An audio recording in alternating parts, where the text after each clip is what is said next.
Details చూస్తే పాలన చరిత్రలోని సరికొత్త అధ్యాయానికి రాష్ట్ర సర్కార్ తెలరేపింది. ఆసియాలోని అతిపెద్ద గిరిజన జాతరగా పేరొందిన ములుగు జిల్లాలోని మేడారం సమ్మక్క సారలమ్మ సన్నిధిలో కేబినెట్ సమావేశం జరిగింది. మేడారంలోని హరిత హోటల్లో ఈ చారిత్రాత్మక సమావేశానికి వేదిక కానుంది. రేపు సాయంత్రం 5 గంటలకు ముఖ్యమంత్రి రేవంత్ రెడ్డి అధ్యక్షతన మంత్రివర్గం సమావేశమై పలు కీలక అంశాలపై చర్చించనున్నారు. ఈ సమావేశం నిర్వహణకు సంబంధించి ప్రభుత్వ ప్రధాన కార్యదర్శి కె రామకృష్ణ ఉత్తర్వులు జారీ చేశారు. కేబినెట్ భేటీలో ప్రధానంగా మేడారం మహాజాతర ఏర్పాట్లపై చర్చించనున్నారు.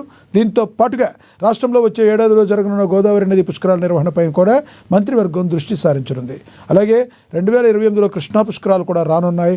అందుకే భవిష్యత్తులో జరగబోయే పుష్కరాలకు సంబంధించిన ముందస్తు ఏర్పాట్లు, ఘాట్ల నిర్మాణం, నిధుల సమీకరణ వంటి అంశాలపై కూడా ఈ సమావేశంలో చర్చించే అవకాశం ఉంది.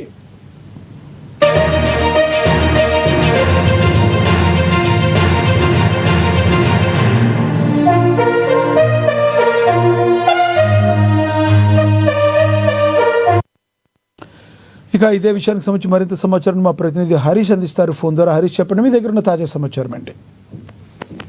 రైతు లక్ష్మణ, రాష్ట్ర రాజకీయ చరిత్రలోనూ కూడా సరికొత్త అధ్యాయానికి రాష్ట్ర సర్కారు తెరలేపింది. ఎప్పుడు సచివాలయానికి సంబంధించి కావచ్చు, అసెంబ్లీ కమిటీ హాల్లో రాష్ట్ర మంత్రివర్గ సమావేశాన్ని కొనసాగిస్తున్న నేపథ్యం అయితే వచ్చింది. మొట్టమొదటిసారిగా ఇప్పుడు ఒక కీలకమైన నిర్ణయాన్ని తీసుకుంది. ఎందుకంటే హైదరాబాద్ వెలుపల కావచ్చు, ములుగు జిల్లా, ఒక ఏజెన్సీ ప్రాంతంలో ములుగు జిల్లాలో రాష్ట్ర కేబినెట్ సమావేశం నిర్వహించేందుకు రాష్ట్ర ప్రభుత్వం ఒక నిర్ణయాన్ని తీసుకుని దీనికి సంబంధించి కూడా నిన్న అధికారిక ఉత్తర్వులు కూడా రిలీజ్ చేయడం జరిగింది. రేపు ములుగు జిల్లా మేడారం సమ్మక్క సారలమ్మ సన్నిధిలోని కేబినెట్ సమావేశం జరగబోతున్నది.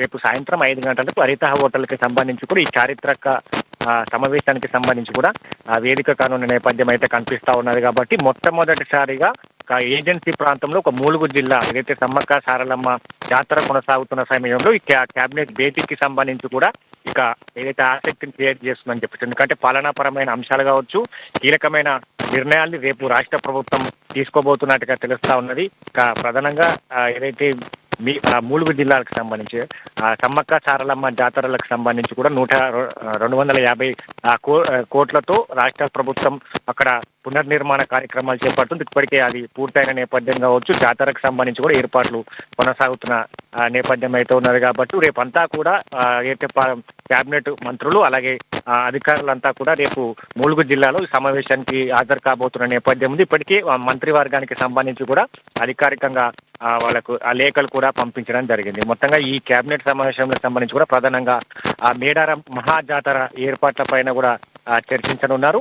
ఇక దాంతో పాటుగా గోదావరి నదీ పుష్కరాల నిర్వహణకు సంబంధించి కావచ్చు, అలాగే కృష్ణా పుష్కరాలు 2028లో కృష్ణా పుష్కరాలు రానున్న నేపథ్యం కావచ్చు, అందుకు భవిష్యత్తుకు అనుగుణంగా పుష్కరాలకు సంబంధించి కూడా ముందస్తు ఏర్పాట్లు కావచ్చు, ఘాట్ల నిర్మాణానికి సంబంధించి కావచ్చు, అక్కడ ఏదైతే భక్తులకు ఎలాంటి ఇబ్బందులు ఎదురవ్వకుండా గతాన్ని బేరోజు వేస్తూ భవిష్యత్తుకు సంబంధించి కూడా పుష్కరాలను శాంతియుతంగా ఇలాంటి ఇబ్బందులు ఎదురవ్వకుండా కూడా ఏర్పాటు చేసేందుకు రాష్ట్ర ప్రభుత్వం ముందస్తుగా సన్నిద్ధమవుతా ఉన్నది. ఇక రానున్న మేడారం జాతరకు సంబంధించి కూడా గతంలో చాలా వరకు ఇబ్బందులకు గురే అవకాశాలు ఉన్నాయి. ఎందుకంటే అక్కడ ఏదైతే మేడారం సమ్మక్క సారలమ్మ గద్దెల వద్ద కావచ్చు, భక్తులంతా కూడా ఒకేసారిగా వాళ్ళు దర్శించుకుంటారు. కాబట్టి అక్కడ కొన్ని ఏదైతే గతంలో ఇబ్బందులకు గురయ్యాయి వాటన్నిటిని కూడా అధిగమిస్తూ అక్కడ ఇప్పుడు పునర్నిర్మాణం చేపట్టింది.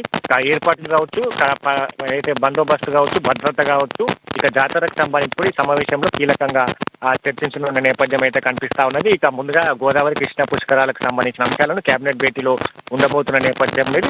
దాంతో పాటుగా యాసంగి పంటకు సంబంధించి కూడా రైతు భరోసాపై రేపు క్లారిటీ ఇచ్చే అవకాశాలు అయితే కనిపిస్తా ఉన్నాయి. ఇక పంట పెట్టుబడి సాయం కావచ్చు, మరో నూతన పథకాన్ని కూడా రాష్ట్ర ప్రభుత్వం అమలు చేయాలనుకుంటుంది. కాబట్టి ఆ పథకానికి సంబంధించి కూడా రేపు చర్చించి కేబినెట్ ఒక నిర్ణయాన్ని తీసుకోబోతున్న నేపథ్యం అయితే ఉన్నది.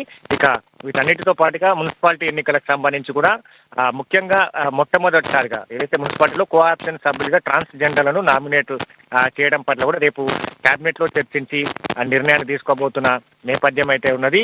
ఇక ముఖ్యంగా ములుగు జిల్లాలో కేబినెట్ సమావేశం జరగబోతా ఉన్నది. కాబట్టి ఇక రైతులకు సంబంధించిన అంశాలు కావచ్చు, అలాగే గిరిజన భూ సమస్యలు, పోడు పట్టాలకు సంబంధించిన పంపిణీ కావచ్చు, అసైన్ ల్యాండ్ కి సంబంధించిన పంపిణీ, పేదలకు సంబంధించి కూడా గతంలో ఇందిరమ్మ హయాంలో ఇచ్చిన అసైన్ ల్యాండ్ కి సంబంధించి ఆ పట్టాల పంపిణీకి ఏ విధంగా ముందస్తు అయితే కార్యాచరణతో వెళ్ళాలి. వీటన్ని అంశాలపైన కూడా రేపు కేబినెట్ లో చర్చించనున్నారు.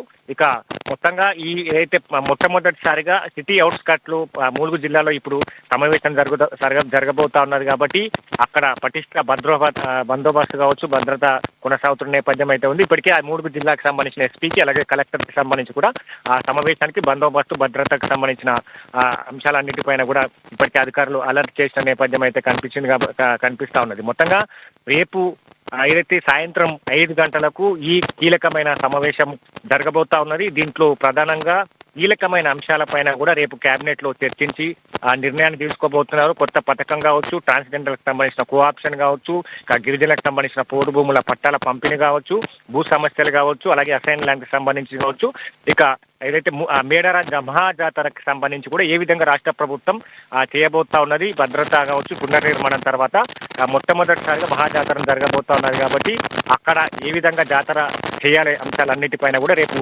కేబినెట్ లో కీలకంగా చర్చించి ఆ నిర్ణయాన్ని తీసుకోబోతున్నారని చెప్పొచ్చు. లక్ష్మీనాథ్. Thank you Harish.